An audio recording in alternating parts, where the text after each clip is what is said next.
Inside the Magic, show number 370 for May 6th, 2012.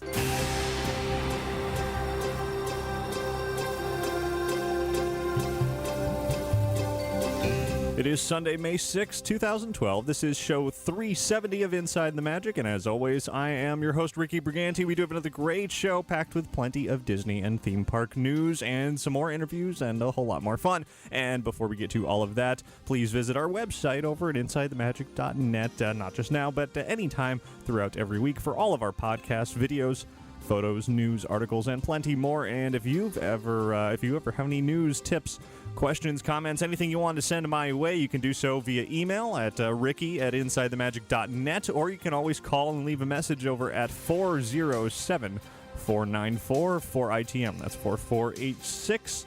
And now let's get started with this week's show.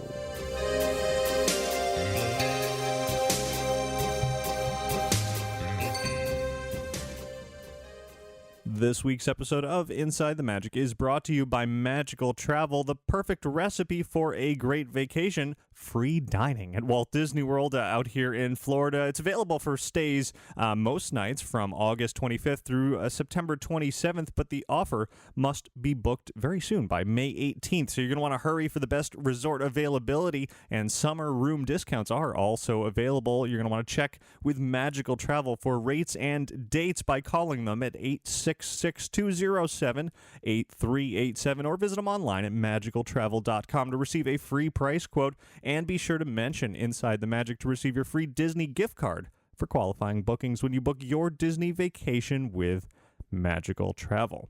And by listeners and viewers like you, thanks very much for your donations, one-time or recurring monthly donations, or clicking through any of the affiliate links, Amazon, etc., over at InsideTheMagic.net. It certainly helps if you make any Amazon purchases to click through the Inside the Magic Amazon link over on the website. It goes to support the show, and I thank you very much for that. And now let's get started with our trip around the world.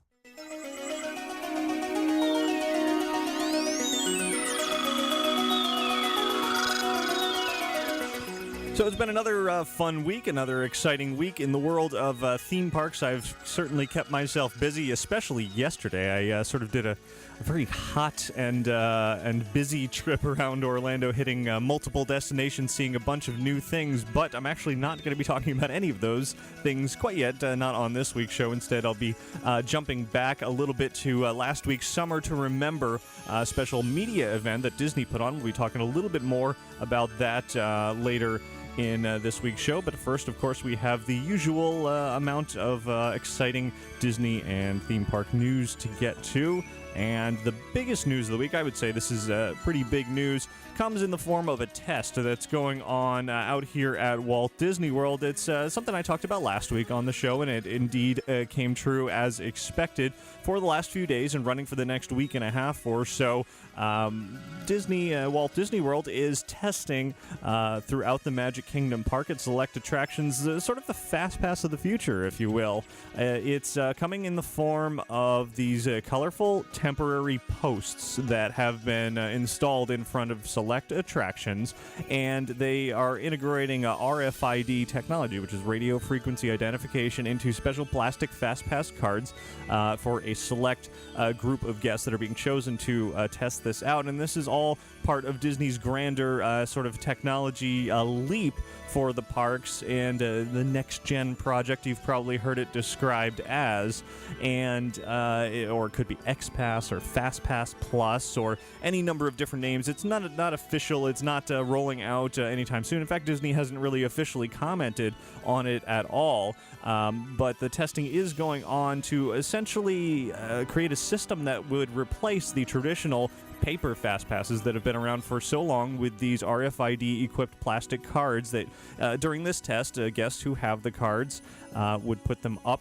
to one of these posts that has sort of a ball at the top with a little Mickey head, three-circle shape on it, and if it's the predetermined time to enter that attraction using this enhanced version of Fastpass, it would light up, and you move on in, and you ride the ride. Now, the way the test is working currently is that those who are vacationing at Walt Disney World and are taking Disney's Magical Express bus system are being asked if they want to participate in this test, and if so, they're given sort of some, not really paperwork, but some choices to make to predetermine from a list of attractions that are participating in the test which attractions they want to experience when they go to the Magic Kingdom. And Disney will then set up sort of an hourly schedule to basically in advance reserve fast passes. So for instance, it could be from like noon to 1, you're going to go to Splash Mountain. From 2 to 3, you're going to go to Peter Pan. From 3 to 4, during that window, you're going to go to Buzz Lightyear or the Haunted Mansion or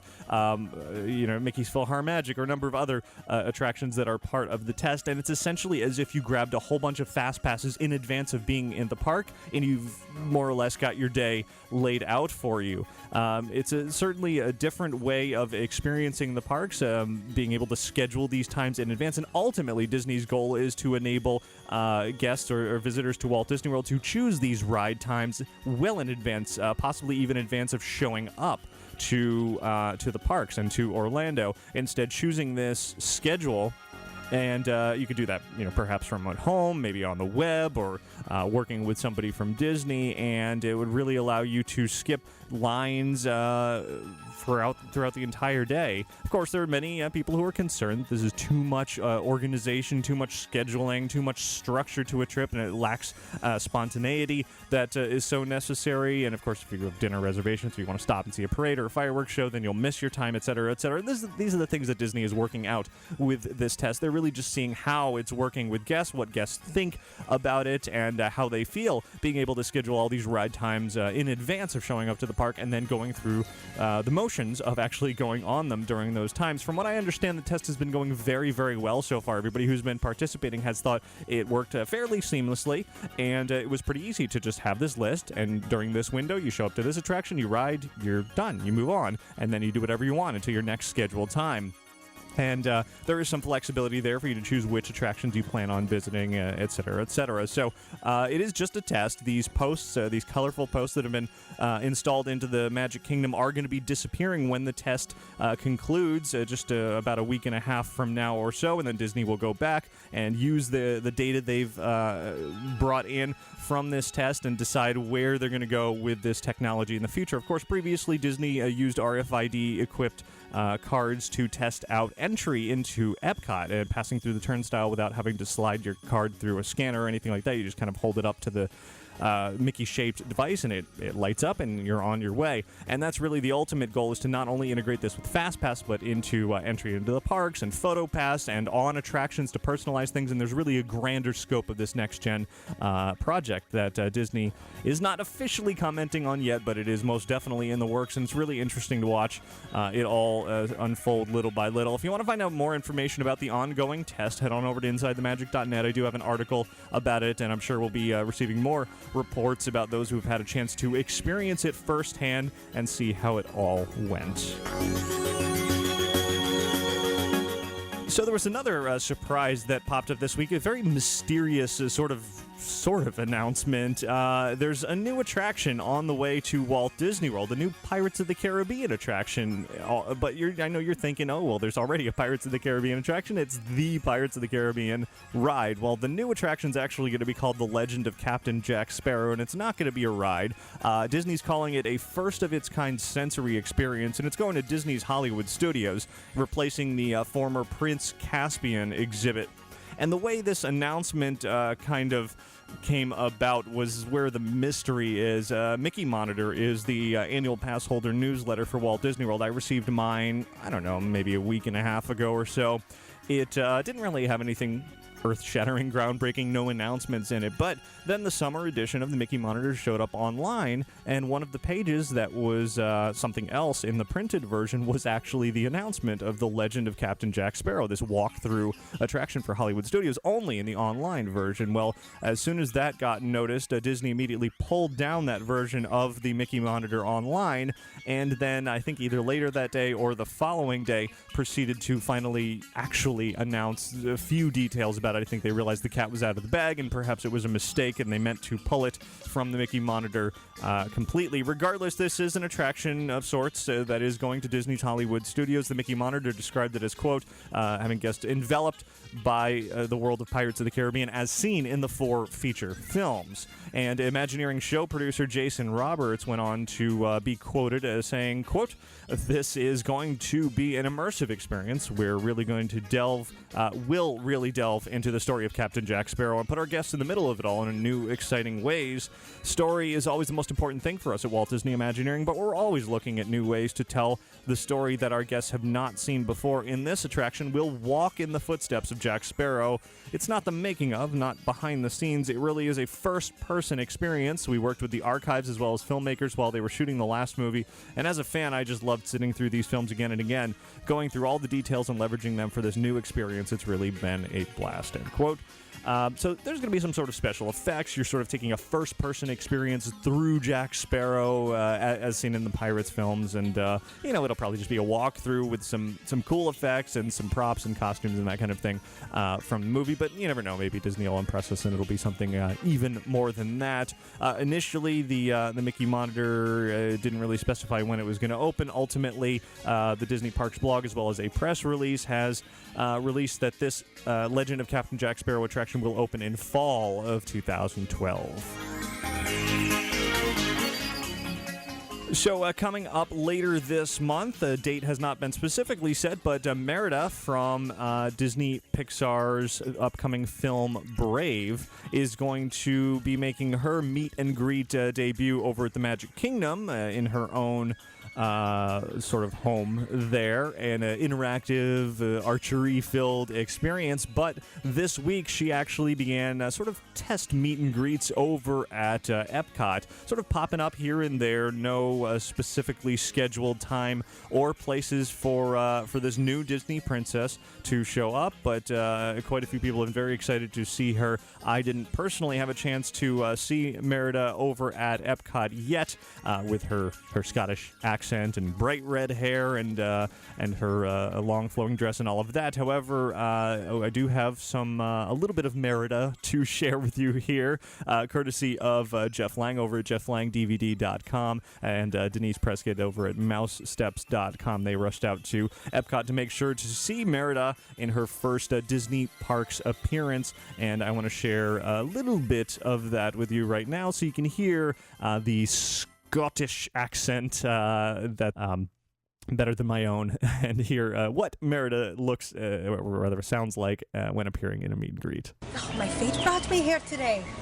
Actually, I wish I brought my horse Angus. He loves when it's a windy day just like this one.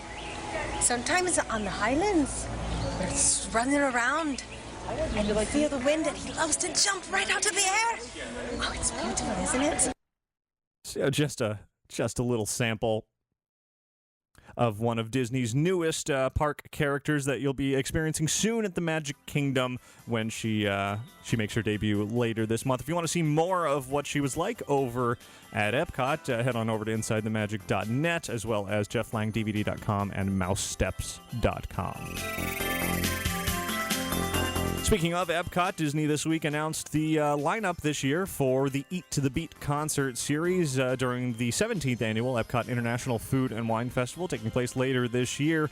And I'm happy to see that the concert lineup is moving closer and closer into the 90s with its acts. It previously was sort of bordering on 60s, 70s, 80s predominantly. Now we're seeing more and more 90s making its way into the lineup, beginning September 28th with the first concert by Night Ranger. And then it ultimately wraps up November 11th, with each concert lasting a few days in between. Let me just run through the list for you here. It starts with Night Ranger, followed by Sugar Ray, Starship starring Mickey Thomas, Boys to Men, Smash Mouth, Javier Colon, who was the winner of The Voice, Air Supply, Gin Blossoms, Survivor, Hanson, The Pointer Sisters, Sister Hazel, Billy Ocean, 38 Special, Howard Jones Live, Blues Traveler, Dennis DeYoung, who is an original member of the group Styx, and wrapping up with Big Bad Voodoo Daddy. Let's turn away from Disney's parks here for a moment to make a mention of something I experienced and the world experienced for the very first time last night. It was the first public performance, a sneak preview performance of Universal Orlando's new parade, Universal's Superstar Parade. The new parade offering features really 4 different properties throughout, well, I wouldn't even say the Universal universe. They've sort of pulled in these characters to show off in this parade. It includes characters from Despicable Me, Gru and Minions and all of the kids who were in that film. There's also from the world of Bikini Bottom on Nickelodeon, it's SpongeBob SquarePants and, of course, Squidward and Patrick and Gary, which were all fun to see. And then there's also Dora and Diego and characters from the movie Hop. The official debut of this parade is this coming Tuesday, May 8th, so this was just a sneak preview. The parade kind of moves along through the streets, and then it stops, and there's a dance party of sorts that takes place in the street, and then it moves on. If you want to see a full video of this first sneak preview performance of the parade, head on over to InsideTheMagic.net, and then I'll have more about both that and Universal's Cinematic Spectacular coming up soon after the official grand opening this coming Tuesday. And then, as I said yesterday, I was quite busy. It was a very, very hot day out, but I ran to multiple parks. It was Universal Orlando at night to see that parade, as well as Universal's Cinematic Spectacular again. But before that, I also finally had a chance to go out to SeaWorld Orlando to experience their new Turtle Trek 3D 360 attraction in this dome. That's very, very impressive. I haven't had a chance to fully rate up my thoughts on the attraction and a report from there yet. Look for that on InsideTheMagic.net later this week, but I will say it's a very, very impressive new technology used there. I've never seen 3D used quite like that. So stay tuned for more thoughts about that new experience coming up pretty soon. So now we're going to jump coast over to Disneyland, where very, very much a whole bunch of sorts of things are happening over there. It's a busy time leading up to the June 15th debut of a lot of things. And this week, Disney added even more to the mix, taking everybody on a first look inside the Carthay Circle Theater, which is the focal point at Buena Vista Street. Of course, opening, as I said, on June 15th, about a month and a half, a little less than a month and a half from now. Inside the Carthay Circle Theater is actually going to be the Carthay Circle Restaurant, which is basically taking you to the moment in time when it was opening night years and years ago of Snow White and the Seven Dwarfs, the world's first feature-length animated film, Disney's first major animated motion picture, and the setting of this Carthay Circle Restaurant is supposed to give the post-screening atmosphere, as if you are hanging out with Walt Disney just after they have screened, they have premiered this groundbreaking film. And that is sort of the motif that is going to be available in this restaurant that everybody will be able to enjoy. But in addition, inside the Carthay Circle Theater, there's also going to be a much more exclusive experience called 1901. It's basically Disney California Adventures version of Club 33 over at Disneyland. It's going to be an exclusive club that members of members will now have access to both Club 33 and 1901. And Disney showed off a few images from inside this new club, as well as opening up membership for Club 33 and now 1901 for the first time in many, many years. The wait list has been very, very long, has been essentially full, and they haven't allowed anybody to sign up for a number of years now. Well, that has now changed, and they are allowing, for a limited time, I'm sure, people to sign up and get on that wait list. However, the cost is tremendous. If you're ever thinking about becoming a member of Club 33, you better be ready when you're chosen. You get to the top of that wait list to fork over $25,000 for an initiation fee, and then dues each year of $10,000. Now, that does give you access to Club 33 over in New Orleans Square at Disneyland, as well as access to this new club 1901, which of course is named for the year Walt Disney was born. Over at Disney California Adventure, you also get annual passes for the parks. You get the ability to bring X number of people, I think it's 50 plus tickets in, share it with your friends and your family and all of that. But it is designed to be an extremely exclusive restaurant/lounge/area. Obviously, the price makes it just as such. yeah, there's no way I'm going to be joining that. Very, very expensive. I'd love to hear if any Inside the Magic listeners out there are going to be hopping on that wait list. Yeah, I've been to Club 33. It's a very nice place. I wouldn't pay $10,000 a year to become a member, but if you've got that kind of money and it's your thing, then more power to you, I guess. So continuing on with what's coming up for Disney California Adventure, of course, the park on Buena Vista Street is going to have its own version of the partner statue, but it's going to be called Storytellers, a much more casual statue than what's over at Disneyland and out here at the Magic Kingdom and at the Walt Disney Studios, featuring Walt Disney and Mickey Mouse once again, but it's as if they just stepped off the train in California. And this week, Disney unveiled some merchandise that's going to surround this new Storytellers statue. It's going to be available at the Elias & Company store on Buena Vista Street. And of course, there's going to be a wonderful a miniature version of the statue, which I'm definitely going to have to pick up. I have a miniature version of the partner statue that I've had for years and years. In fact, that was one of my very first big Disney collectibles that I ever got. So I'm definitely going to have to buy one of these to pair with that. There will also be many sepia-toned items featuring the imagery from the Storyteller statue, including t-shirts and sweatshirts and leather jackets and artwork and other collectibles and all that kind of good stuff. And then, of course, the actual statue itself will be near the fountain, sort of across from the Carthay Circle Theater at the end of Buena Vista Street in the park, and it will be at eye level, unlike the partner statue, which is sort of surrounded by flowers and up on a pedestal. This one you'll be able to get much closer to and really be sort of eye to eye with Walt Disney, bringing him sort of down to earth at that moment, if you will, one-on-one with everybody, as if he just sort of was, the guy, Walt Disney, just stepping off the train and arriving there in California. It should be exciting. Again, all of that is debuting a little less than a month and a half from now. And on that crazy day, that will be June 15th, when everything is opening up for the public, the park hours have been posted for Disney California Adventure and Disneyland. That day, Disneyland Park will be opening at 8 a.m. and not closing until midnight. Very long day. California Adventure is going to be opening at 10 a.m. and staying open till 11 p.m. So both parks, long hours, and I'm sure there will be very, very long lines for everything in Cars Land at Buena Vista Street and all that is new at California Adventure that day. Of course, one of the other newest additions to Disney California Adventure that has been open for several months now, in fact, almost a year now, is The Little Mermaid Ariel's Undersea Adventure. And this week, that attraction was closed for several days to make some adjustments that were essentially responding to concerns that have been voiced many times over by fans of, Disney fans and fans of the attraction. One of the most prominent is the soft serve ice cream hairstyle, as many have been calling it, of Ariel in the Under the Sea scene, in which her hair was sort of swooping in a soft serve style above her head. Of course, this was a direct reference to a moment in the Little Mermaid film when some fish swam around her and caused her hair to go up while underwater like that. And I certainly got it, and I thought it looked fine, but a lot of people thought it looked silly.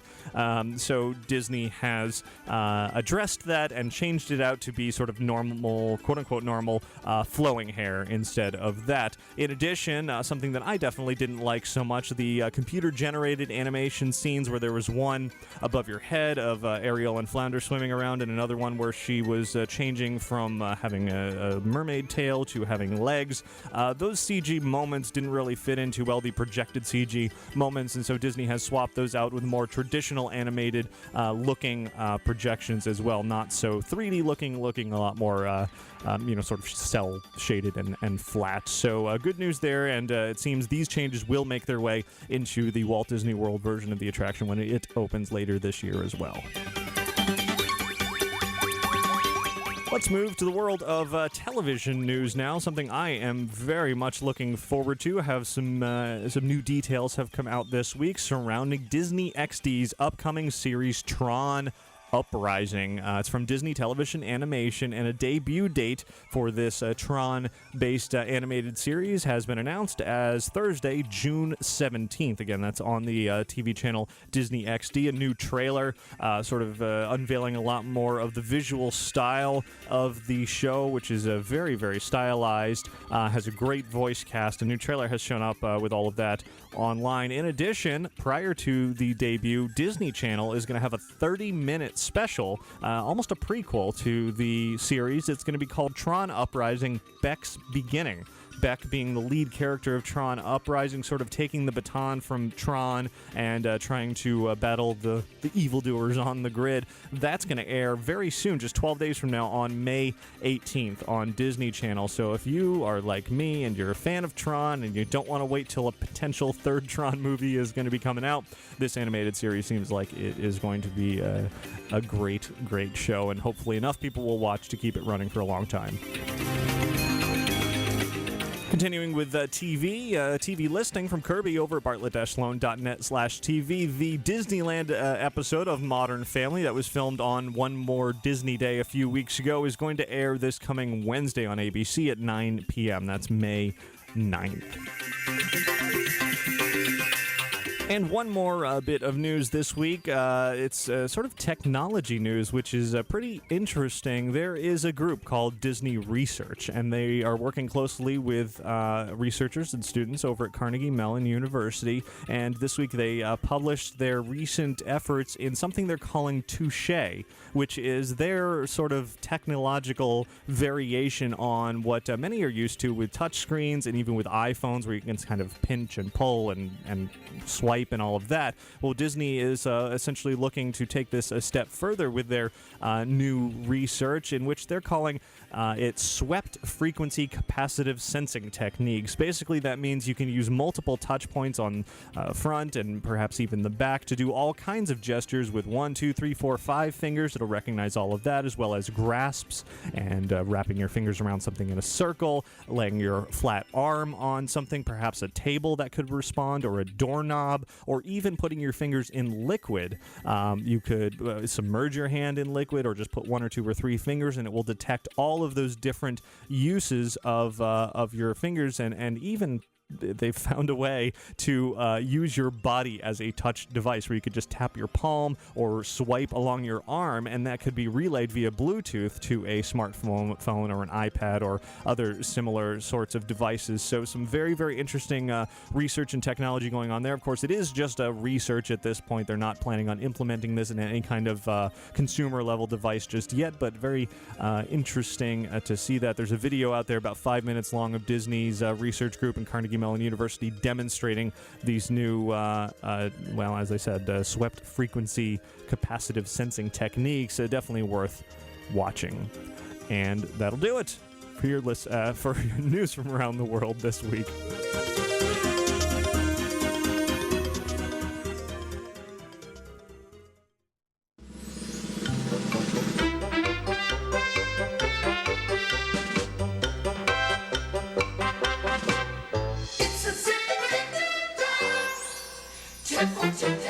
Getting a little ahead of myself there. Not listener feedback, but news from around the world. Anyway, this week's tip is from TJ, who writes, ignore the forecast when it says it's going to rain. Florida is famous for its 15-minute rainstorms, so when the forecast shows thunderstorms, rarely does it mean that the entire day will be a washout. There have been times when we've gone inside to see a show, and when we came out, the ground was soaked, yet there wasn't a cloud in the sky. That's how fast they come and go. TJ, definitely a great tip as we are getting closer to the summer months, where you're right, there's about a daily rainstorm almost. They do come and go very quickly. In fact, I was at Epcot the other day, and rain was severely threatening, so I decided, you know what, I'm going to run over to Spaceship Earth, which is, around a 15-20 minute attraction for the whole thing, and it was just starting to downpour as I got into the attraction, but by the time I rode all the way through and got off, the rain was completely gone. The ground was certainly soaked, but I had missed the storm completely, and I was able to move along wrong. So definitely those weather forecasters like to predict doom and gloom for the entire day. It's going to be a washout. It's going to be severe rainstorms, but generally it just blows right through and you can move along. And most people sort of scatter and take cover and leave the park. So it's a great time to get on attractions with very little lines just after those rainstorms. So great tip. Everyone else out there, email your tips into tips@insidethemagic.net.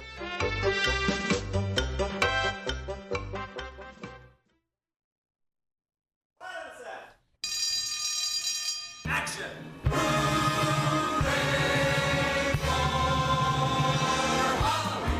Inside the Magic is proud to welcome you to the Great Movie Review. Your young mechanic can be a panic with just a good-looking pan.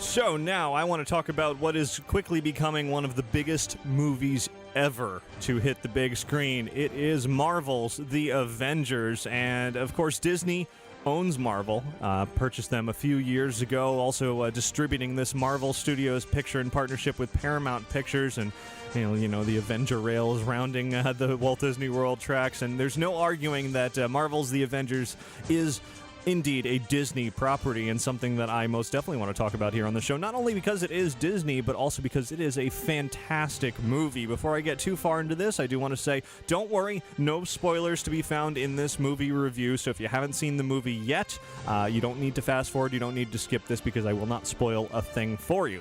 Now that I've said that, many of you most certainly have seen The Avengers because it has had a huge opening weekend. I'm not surprised. I saw it about a week and a half ago, and immediately, as soon as I saw that movie, I knew this movie was going to rake in the money, and it certainly has. It opened on Friday with $80.5 million opening day and has set a new record for a 3-day opening weekend of more than $200 million. The previous record holder for that was the final Harry Potter film, Deathly Hallows Part 2, down at, I say down at as if it's not impressive, $169, roughly $0.1 million for that. So about $30 million or so more for Marvel's The Avengers. Definitely an impressive take, even more impressive than that, with the film opening slightly earlier overseas. This movie has brought in, for Disney and Marvel Studios, $641.8 million worldwide, and it's only the first weekend here in the United States. Hugely impressive total there for a really great movie. It's not without being warranted, because I truly enjoyed this film. Let me preface this review of The Avengers by saying I'm not a big comic book geek. I've never really read many comics in my life. Certainly haven't read any Marvel comics. I've only been recently following this Avengers series because I knew I needed to see all the movies that led up to this movie beforehand. Iron Man, Iron Man 2, Hulk, Thor, Captain America, and I watched them in the order they came out, and I liked some, didn't like others quite as much, but the Avengers tops them all. It really is the superhero movie to end all superhero movies. This film, directed by Joss Whedon, is just simply an action-packed a masterpiece, if you will. It's really flawless directing, definitely the best of the series, with an incredible superstar cast that no one big name in this show in this movie outstars another. The Avengers is essentially one big long action sequence. I mean, it does get split up with some other bits, but the movie just is action-packed from beginning to end, rarely offering viewers a chance to blink. There's, of course, plenty of humor delivered by Tony Stark, played by Robert Downey Jr. Lots and lots of one-liners there that are thoroughly enjoyable, big laughs from the crowd. But the action is just between perfectly juggling all of the big stars from, like I said, Tony Stark, Robert Downey Jr., and Thor, from Chris Hemsworth and Chris Evans, Captain America. Definitely the biggest stars of the bunch. Jeremy Renner as Hawkeye is good, but ultimately less interesting than the others, as is Scarlett Johansson, who certainly lends some femininity to the group of the Avengers here as Black Widow, and she is enjoyable to watch, but definitely doesn't hold her own in the same way as the others. What was most impressive about about this Avengers movie was not so much the stars that you would think would be wonderful throughout the whole film. As I said, Thor and Captain America and Iron Man, certainly big stars that everybody can enjoy seeing, and everybody was looking forward to seeing the two that I just mentioned as well. But really, the star of the show, surprisingly, was the Hulk. And the two Hulk movies that have come out before, the one that directly led up to this Avengers film, and then the one that was prior to that nobody really liked, didn't really get Hulk right. Whereas this Avengers movie finally got the Incredible Hulk right, with huge on-screen moments that were both hilarious and surprising and very, very entertaining. And it's best to have that Incredible Hulk in small doses. I think that's the way to go. And they really nailed the character exactly as he should be portrayed, as well as Mark Ruffalo taking over the role of Bruce Banner from the past actors. Definitely sort of gets that internal struggle of the human form of Hulk versus the big green angry guy very, very well. The villain of the film, of course, is Loki, returning from Thor, where I thought Loki was kind of a lame character in the movie Thor. I didn't really like Thor that much, or at least not as much as some of the other Avengers series movies. But in this movie, The Avengers, Tom Hiddleston does a great job as Loki, who's a much better villain. Really makes you want to hate him, but also definitely enjoyable to watch. A much, much better role for this character in this film. And, Joss Whedon, as I said, is the director of this film. Of course, he's best known for Buffy the Vampire Slayer on TV, the Firefly and Serenity, and a lot of items that have sort of that foot-in-the-mouth style dialogue, very awkward dialogue. Unfortunately, that isn't all that present in The Avengers. There are a couple of scenes where it's got Joss Whedon written all over it, and you can definitely tell it's got that sort of stutter dialogue style. But for the most part, it feels just like a glorious, big, massive Hollywood superhero movie that's just entirely enjoyable to watch. And Whedon also did some really inventive things with camera work. It's, of course, big sweeping shots during action sequences that are wonderful, but there's also some sort of put-you-in-the-moment shots where you're maybe peering around a corner or looking at a reflection in a window or in a broken, car mirror on the side of the road, or even sitting inside like a taxi and looking through a crashed window at the action unfolding. It really puts you into the whole scene rather than just watching from afar. Overall, it's an intense 2+ hours. I think it ends up being about 2 hours and 20 minutes or something like that for the whole length of the film, and just shows off superheroes being superheroes to the best of their abilities. Entirely entertaining through and through. I never was confused by any of it, even though I'm not a big Marvel comic fan. I still understood everything that was going on all the way until essentially the very end of the film, which I'm not going to say anything other than every single Avengers movie, a movie that has led up to the Avengers, has featured a scene in the grand scheme of leading up to this movie during the credits, and this movie is no different. There is, in fact, there are 2 credit scenes. I didn't even see one of them because it wasn't attached to the press screening that I went to for some reason. There's one sort of in the middle of the credits, and there's one at the end of the credits. So make sure you stay all the way through the very, very end of the credits to see both. And that was the only time where I was a little bit puzzled as to exactly what it meant. And now that I know, I know. As far as seeing the Avengers in 3D, probably not necessary, but it did enhance the film. It is a very action-featured, action-packed movie, and it gave me a lot of eye strain and even a bit of a headache for watching so much action in 3D. So if you're sensitive to 3D, you might want to skip it, but there were some really phenomenal shots in 3D, especially, I don't even want to say any of them because it would ruin a little bit of it, but there were some shots that looked fantastic in 3D where I actually found myself saying, wow, that looks really good. So it is, if you're a fan of 3D, you will want to see this movie in 3D. It's not throwaway 3D. It does enhance the movie, but it's certainly not necessary because there's so many fast cuts and so much action. You'll get just as much out of it in the 2D format. Ultimately, in the end, The Avengers is the perfect culmination of a series of mostly excellent films. It's an entertaining movie unto itself, probably the best superhero movie that I've ever seen. I wonder if Spider-Man, the new Batman Batman movies that are coming out very soon are going to even have a chance against this. I know a lot of people are really looking forward to the new Batman movie, of course, continuing in a very, very popular series, but I liked the Avengers more than any of these new Batman films. I loved, of course, the recent Batman films, Heath Ledger as the Joker and all of that, but those were very gritty, very real. This is truly a superhero movie. It's a sort of escapism. It takes you away from the real world and just puts you into the world of comic books in exactly the way that it should, and I just can't say enough good things about it. So if for some reason you haven't seen the Avengers yet, go watch all of the other movies first that lead up to it, and then go see the Avengers, and I guarantee you will enjoy it.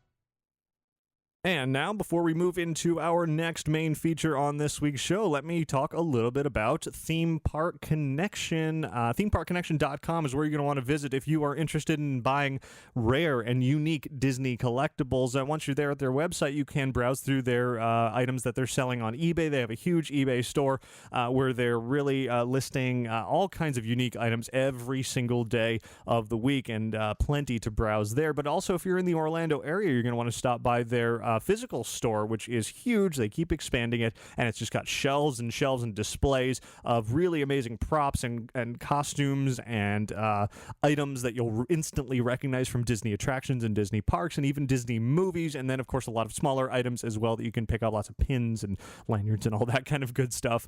And you'll find directions and the location for their Winter Garden store. It's about 15-20 minutes north of the Magic Kingdom. Also over on their website, Theme Park Connection is definitely a place where if you want to buy or if you want to sell Disney collectibles, they are the ones to check out. So again, their website is themeparkconnection.com.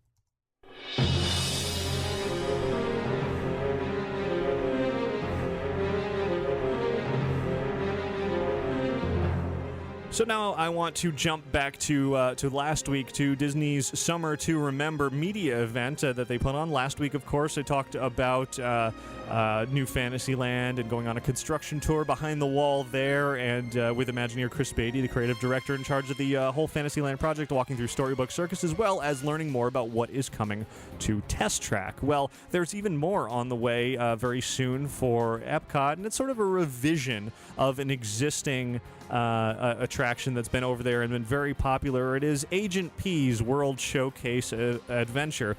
Kim Possible's Kim Possible World Showcase Adventure has been around for quite a while now, been very popular. It takes you with your communicator cell phone device around to the different countries around World Showcase, and enables you to interact with various items throughout the World Showcase and save the world, essentially, from bad guys. Well, Kim Possible has sort of come and gone and is being replaced by the world of Phineas and Ferb and Agent P. And Agent P being the alter ego of Perry the Platypus, of course. And I know all of this not because I'm a fan of Phineas and Ferb, the television show, but because I recently spoke to, at that media event, I spoke to Imagineers Jonathan Ackley and Matt Beiler. And you may recognize the name Jonathan Ackley because we had him here on the show just a few weeks ago. And that's because we were talking to him about his creation, that is Sorcerers in the Magic Kingdom. Of course, over at the Magic Kingdom, that interactive card-based game, as well as his work on the Midship Detective Agency, a Muppets Adventure game on the Disney Cruise Line. Well, now Agent P's World Showcase Adventure is his latest project that I want to tell you even more about by both welcoming him back here to Inside the Magic, as well as I said, Imagineer Matt Beiler, who also has worked on this new version of the World Showcase Adventure. So let me be quiet here, and I'll turn the attention over over to those Imagineers to learn more about what is coming in Agent P's World Showcase Adventure. Possible World Showcase Adventure obviously been very popular over the years. Why the decision to now switch it to Agent P? Well, Kim has been holding the fort at World Showcase, keeping the entire world safe from evil for several years now. But there are other missions which she is required to go on, and now it is time for Agent P to stop evil from overrunning World Showcase. And that evil comes in the form of Dr. Doofenshmirtz and his dastardly innators. Okay, so I've never seen Phineas and Ferb, so so I have no idea what you're talking about. I mean, obviously, I know I plan to before I experience it, but for those like me who have no idea what's going on in the world of Phineas and Ferb, still going to be able to enjoy the World Showcase adventure? Oh, yeah, absolutely. It's a fantastic show, and it operates on a number of levels. Adults and kids adore it. I particularly enjoy the continued... Hey, Perry, how's it going? Hey, Perry. Good working with you. I need to get a fedora like that. I know, it's awesome, isn't it? So working with Agent P, our guests are going to become secret agents in the world of Phineas and Ferb. And again, it's just it's a fantastic show, and we've been working directly with the show's creators since, you know, the idea of bringing Agent P here. But the overall story is that there's the family of Phineas and Ferb, the Flynn Fletchers, and they have a pet platypus. And you know, platypuses don't do much, or so they think. But you see, Perry the Platypus is in reality Agent P, a secret agent for the OWCA, or the Organization Without a Cool Acronym. And the Agent P and the OWCA are always defending the world from evil. For instance, the evil organization of supervillains called Love Muffin. And so you're going to join the OWCA because Perry, unfortunately, going on around the world trip with the Flynn Fletchers, is trapped inside a travel cat carrier and cannot be around to stop Doofenshmirtz. So that's where the guests to our park come in. Although the OWCA would much prefer that their agents be cute, fluffy, adorable animals, they're going to take what they can get at this point because the fate of the world is at stake. And Matt, you haven't said anything yet. Tell me a little bit about what the actual experience of going around the World Showcase, helping out Agent P and the gang, will be like. How similar, different from the Kim Possible adventure? Well, Carl has fashioned a field operative notification equipment, or phone, in which guests will use to go around World Showcase and interact with a number of different secret spy devices and even some of Doofenshmirtz's innators that are hidden around World Showcase. Using the phone, they'll be able to activate the secret spy devices or disable Doofenshmirtz's innators all across the countries at World Showcase. So pretty similar experience to what's been there, just a new theme, new characters. Are there going to be new effects? Oh yeah, new secret spy devices and new innators all across all 7 pavilions. So those who've already played through the whole Kim Possible possibilities will still enjoy completely new experiences. Yeah, exactly. Excellent. And when is it all debuting? In late June. Excellent. Looking forward to it, and I'll have to actually watch some Phineas and Ferb first. So there you have it, from the Imagineers behind the new Agent P's World Showcase adventure. Even if you, like me, have never seen Phineas and Ferb and don't really know a whole lot about Perry the Platypus and Agent P and all of that, it'll still be an enjoyable experience. I had never been a Kim Possible fan either, and certainly enjoyed going around with the communicator devices around World Showcase and saving the world against the various villains there, and I imagine battling Dr. Doofenshmirtz will be no different with the same sort of devices, just basically swapping out new characters with some new fun effects and interactions and all of that. So as you heard, that's showing up over at Epcot in late June. And of course, like the Kim Possible World Showcase Adventure, Agent P's World Showcase Adventure is just another Disney attraction, a Disney Parks attraction, so it's not going to cost any extra or anything like that. It's just something else to do while at Epcot.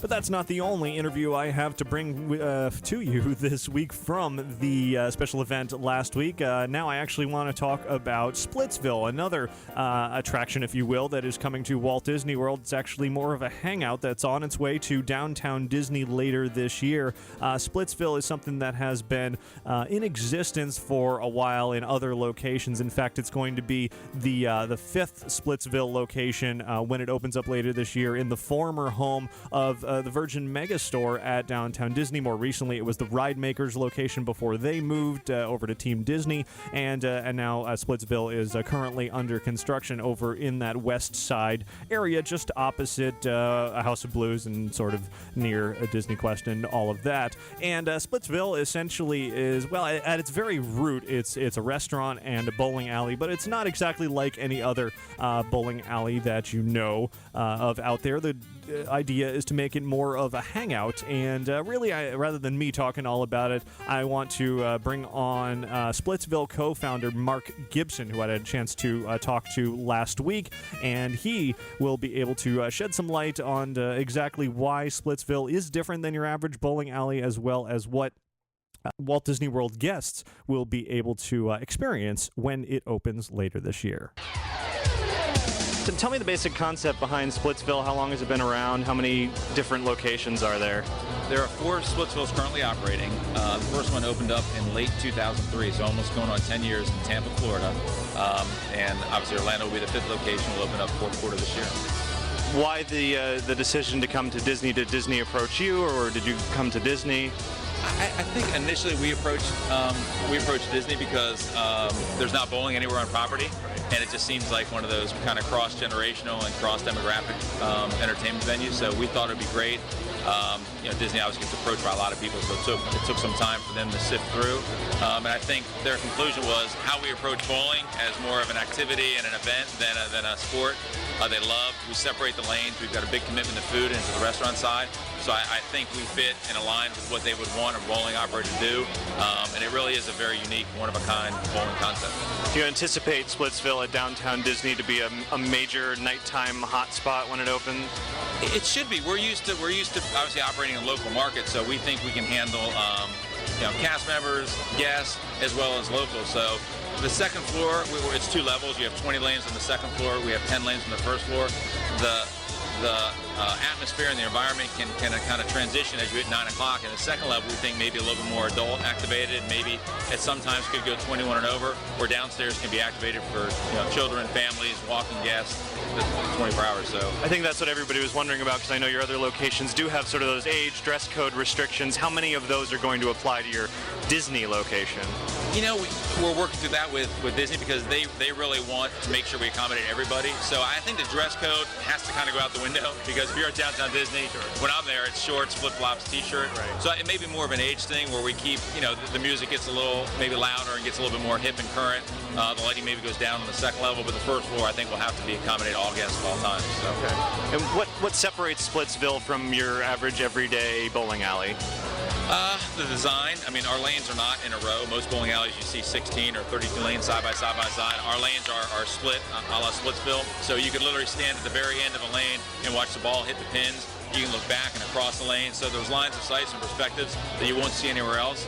And then really just a commitment to food. I mean, obviously everybody thinks their food and service is great, but we have 2 front of house sushi bars, 1 upstairs, 1 downstairs. You can get a filet or you can get a pepperoni pizza. So really, the food, the attention to food and the attention to design will be unlike anything you see in any bowling alley. And do you anticipate it being a late night environment, open till midnight, 1 a.m.? Well, I mean, we'll be midnight every day and probably 2 a.m. on Friday, Saturday. So, if you go to Tampa on Saturday night, I mean, there still is a very good-looking CNBC crowd.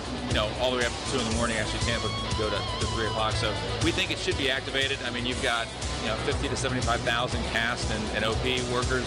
You've got a great local market. So, and then you've got a whole 21 and over crowd, whether it's corporate or otherwise, on Disney property. So we expect to be real active Friday and Saturday for sure, and probably maybe Wednesday, Thursday. And there you have it, a bit more about Splitsville coming to Downtown Disney later this year. A long line of various items, concepts that have gone into that one location that Virgin Megastore called home for so many years. And that, of course, went away a few years ago, and then it became a few other things. And now Splitsville seems to be a very much permanent addition to Downtown Disney later this year. I'm looking forward to seeing it. Of course, if you want to check it out already, the closest location, as co-founder Mark Gibson Gibson just said, is over in Tampa, not too far from Orlando. You can go and experience the food and the bowling and all of that to really get an idea of what is coming to Walt Disney World. Of course, the most important point there, and what everybody was wondering about, if you read about Splitsville, they have certain age restrictions after a certain hour, or dress codes and that kind of thing. And all of that is definitely going to change for the Walt Disney World version, because they expect a family environment, lots of kids as well as adults showing up, and of course everyone's a tourist at Walt Disney World, and no one's going to want to dress up and bring nighttime attire just to go bowling at downtown Disney. So they'll be a bit more lax on that as well.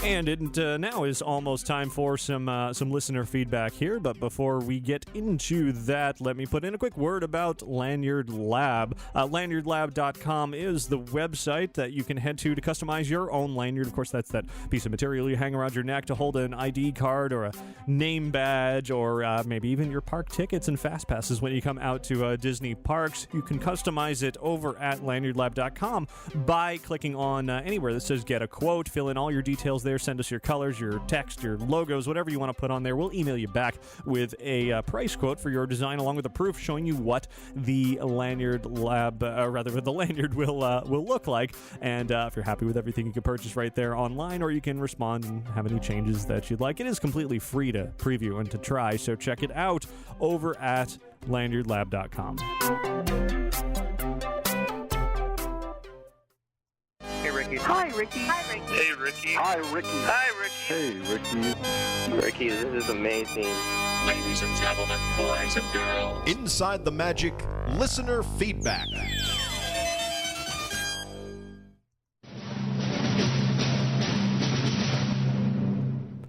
So here we are, listener feedback, and I've got a pretty good amount of emails to share here, because I'm pretty sure I skipped listener feedback last week on the show. So let's jump right into it and start with an email from Brian.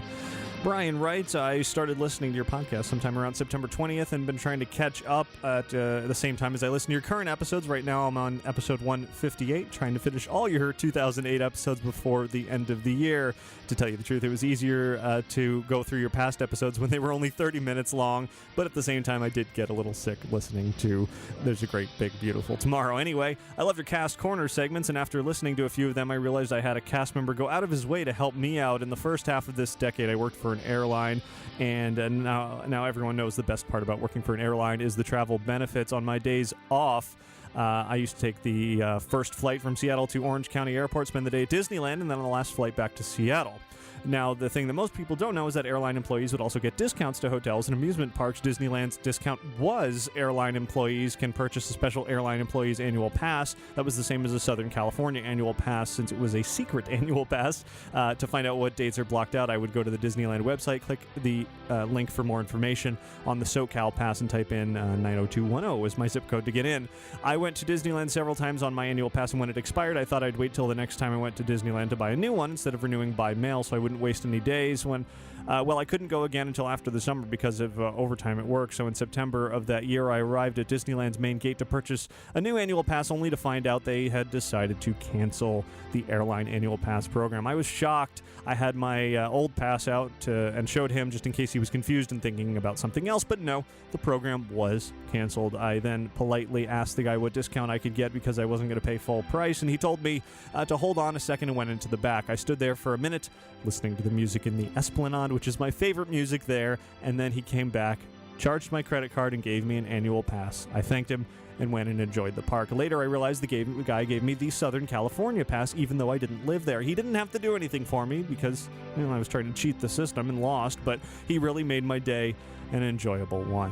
Brian, a good story to show that even when it comes to something as really specific as a discount on a pass that doesn't exist anymore and a perk essentially for the airline industry, Disney magic can even be made a little bit there when this cast member who could have just told you, sorry, nothing I can do, instead made sure you were happy, and I'm sure you went into Disneyland and proceeded to spend money on merchandise and drinks and food and all of that kind of stuff, and that's really where Disney gets you anyway. So good story there. Always nice to hear about cast members doing good things to help out, even in the most unusual situations like that.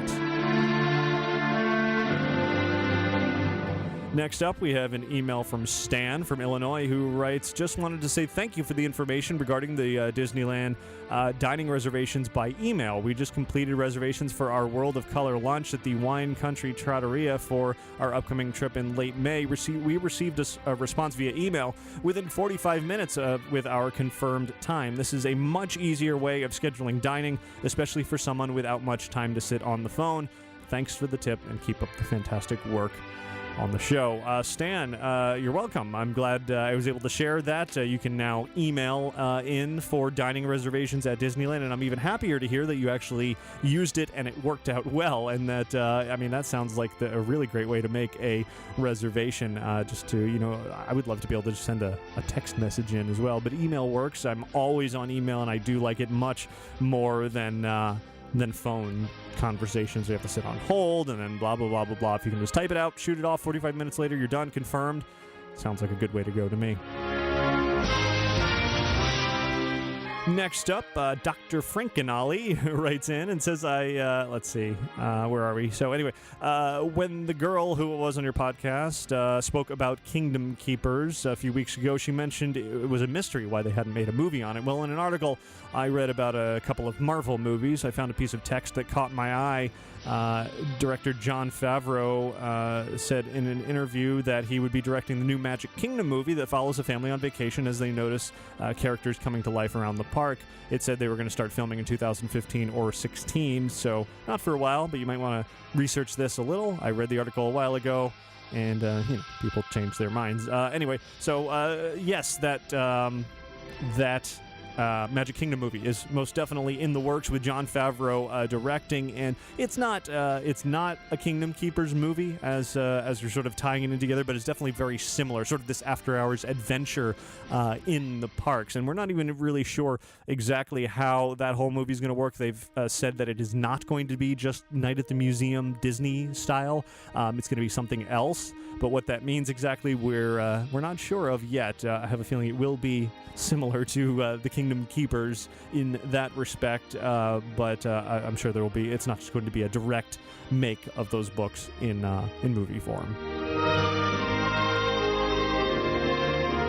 Next up, an email from Nikki, who wrote, I love your show, and I always listen to each new show. I used to listen only in long car trips, but now I'm hooked as a listener sooner.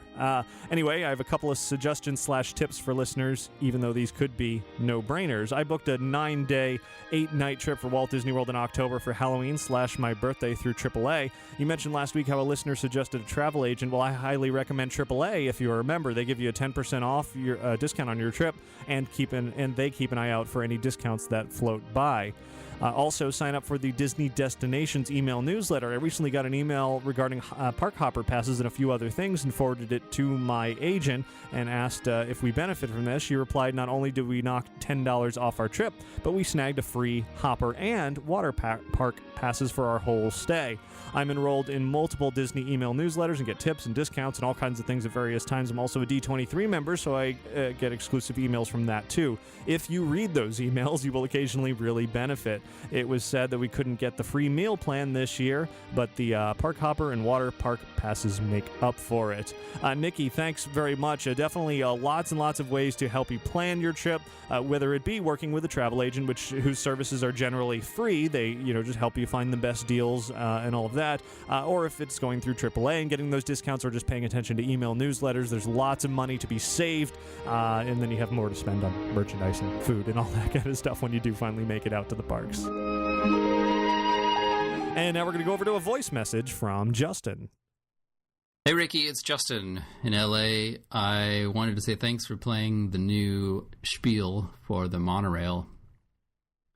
I actually really liked it. I know some people are saying that it's boring, but I think that it is more adult and it feels more like the original spiels back in the 70s. It feels more adult, and I know that Disney World is generally thought of as a place for kids and families, but I also feel like it harkens back to the Vacation Kingdom sort of feel to the original Disney World. So I like it, and I'm happy that it's there. Of course, I like the old and classic ones as well, but I like this much better than Stitch showing up periodically. Thanks for a great show. Thanks very much, Justin, for that comment. I'm not, against the new monorail spiel either. It doesn't really scream Disney magic, but as you said, it's a little bit more adult, just kind of telling you like it is. Here's what's going on around you. And yes, it doesn't have that sort of crazy Stitch break-in, screaming at you thing that happened quite a few years ago, which I definitely did not like. So I don't mind the new monorail spiel at all, though I am still partial to the one that was in the 90s. That was sort of the one that I remember the most and was my favorite. Next email is from Scott and family, who writes, my family is planning a trip to Orlando for Star Wars Celebration 6, and we will be taking our first ever trip to Universal Orlando. We've been to Disney World many times, but we're anxious to try the Wizarding World. Could you offer some advice to first-timers? Since this trip is in August, we know the crowds will be heavy, but is the Universal version of Fastpass worth the extra money? Also, we're staying in a hotel that offers park tickets as part of a package, but is not on property. I suppose this is like a good neighbor hotel at Disneyland. Are there reasonable alternatives to paying for parking? And are the extra entry hours worth the early rise time? Well, Scott, I'm sure you're going to have a blast over the Wizarding World in Universal, and especially at Star Wars Celebration 6. I will definitely be there for that in a few months.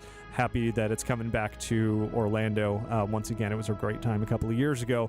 To answer your questions, the Universal Express Pass in August, when you're going to be coming, very well may be worth the amount of money, depending on how much you plan on or want to experience at Universal. It's definitely going to be very, very crowded, particularly in the Wizarding World throughout the summer months. Very hot, very crowded. You can get easily overheated and cranky while standing in lines, and buying into those express passes could help you, go take on everything that Universal has to offer in a very short amount of time. I don't recommend it during the off season because there's so many walk-on attractions, and also later in the day, a lot of Universal attractions are light on crowds. You'll find that Harry Potter, however, stays consistently crowded throughout the day, particularly during the summer. And I'm not sure to what extent the Express Passes apply to the attractions over in the Wizarding World, particularly Forbidden Journey. The queue itself for Forbidden Journey is very, very entertaining, so you may not mind waiting in that line. Some of the other queues around Universal are not so entertaining. So ultimately, it'll really just come down to whether or not you want to pay that extra amount just to avoid standing in those lines. You can definitely get in all of the attractions without having those extra cost express passes. So it really just comes down to whether or not you want to pay for it or not. As far as getting up early and having extra early hours, those always are great if you don't mind getting up early. Of course, for me, I hate getting up that early in the morning and just rushing out to the park and going on rides. I'm not quite in the right mindset to be going on roller coasters at 8 in the morning. But if you are a morning type person and you don't mind getting up and going that early, you'll find very, very few other people around, and you'll be able to knock out many, many attractions in a very short amount of time before the masses show up. So there's that. And as far as parking, if you're talking about Universal, there is no good way to avoid paying for parking costs. Universal charges for parking just about everywhere, including the hotels at Universal Orlando. At Disney, there are many public areas where you could potentially park at and then take Disney transportation, buses or monorails, etc., to the different parks and not have to pay for parking that way. So hopefully that answers your questions. Few more emails to go. Next up, Matt from Texas writes, I am deeply upset and concerned about the new enforcement rule of the last hour of Fastpasses. We usually go to the parks and get as many as we can and often as we can and just go back whenever in the day and never have to worry about rushing from place to place or go do something else like go to a hotel for lunch or take a break and come back to the park and use passes. I also went on the Keys to the Kingdom tour, which is a great tour to go on. One of their biggest emphasis and the whole tour was to tell us that Walt Disney World and Walt Disney himself wanted guests to enjoy their time in the park and emphasized that we can go back at any time. Also, they had small examples in certain areas for us to notice things that have never been seen before, like whether it be your first trip or 100th and never felt rushed, like Main Street, where there's a school area you can actually hear kids playing. So that whole part of the tour seems ironic. Anyway, I've also wondered what the connection to ABC Family and Disney is. I know ABC is owned by Disney, but what's the deal when they're playing Harry Potter and random non-Disney affiliated movies on there? Seems like they wouldn't, since Harry Potter is what brings in the money now at Universal. Matt, a couple of good questions there. The Fastpass enforcement changes directly tie into what I was talking about at the very beginning of this week's show, this new version of Fastpass, XPass, Fastpass Plus, this next-gen thing where you're going to be able to schedule out multiple rides in advance.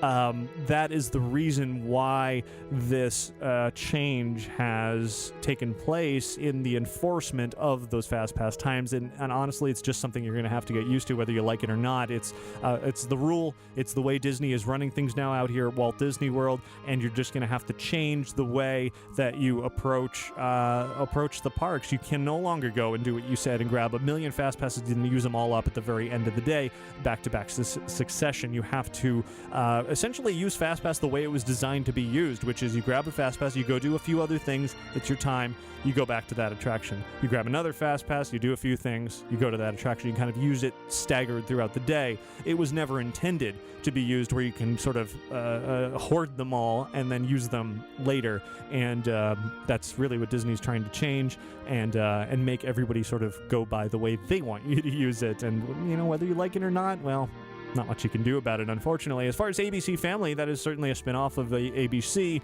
As to why Disney plays non-Disney movies there, well, it's a TV channel, and they want ratings, and they sell advertising, and whatever movies, be it the very, very popular Harry Potter series, which I believe they have exclusive TV broadcast access to, or any other movies, that gets ratings. That gets people to tune in. I know when Harry Potter is on there, my wife Michelle tunes in quite often and just stops on that channel just to watch, 15 minutes of it, 30 minutes of it, or gets sucked in and watches the whole thing. And in the meantime, there are commercials in between, and that's where the dollars roll in for ABC Family as a network. So that's the sole explanation for that. It has really nothing to do with theme parks at that point. They've been playing Harry Potter movies there long before Universal had Harry Potter at their parks, and they still reap the benefits of it. And so, yeah, there it is.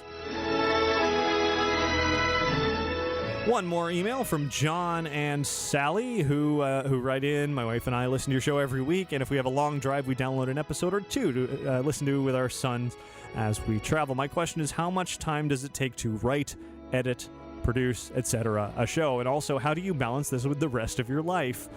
John and Sally, well, thanks very much for listening regularly, and I know a lot of people do listen on those on long car trips, or it's a great time to listen to podcasts in general. As far as how long it takes to produce each one of these episodes, well, I record the episodes themselves in real time, as anybody who tunes in for the live broadcast will certainly attest to. I hit record, I go, and other than occasionally a technical difficulty or two here and there, generally it's hit record, go, and stop. So far in this week's show, we're at about an hour and 11 minutes, and that's how long I have been recording. But the lead up to this is much, much longer. I usually spend about 2 or 3 hours each week, be it Sunday morning or Saturday night, gathering all the news from the week and summarizing it into a format where I can speak about it here on the show, and gathering images to include with the video version as well. It helps that I write a lot of articles throughout the week on InsideTheMagic.net, so I can grab those and summarize them and use a lot of the same imagery sort of duplicated from there onto the show as well.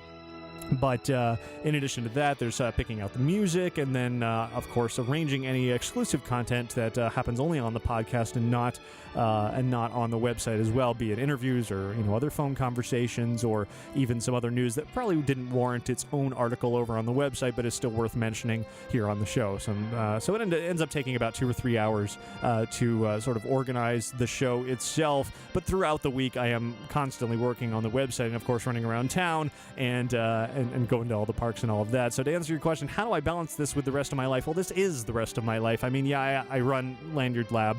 That's sort of my day job, but that keeps me at a computer all day, so I can sort of simultaneously, run my business as necessary with the help of my wife. And in addition to that, I also, sit on Twitter and write on the website, and as needed, I run out to the parks and a lot of nighttime trips, a lot of weekend trips, and I do it because I love it. This is not a job for me. Inside the Magic is fun. It's a hobby. It's what I enjoy. I have a passion for theme parks, and so going out yesterday, going to SeaWorld and to Universal, and a couple of days ago going out to Disney, and multiple times throughout the week, it's because I enjoy every moment of it, and I have a lot of fun doing it, and I'm happy to share it with everybody. So, yeah, there it is. That hopefully answers your question, and that'll do it for listener feedback this week.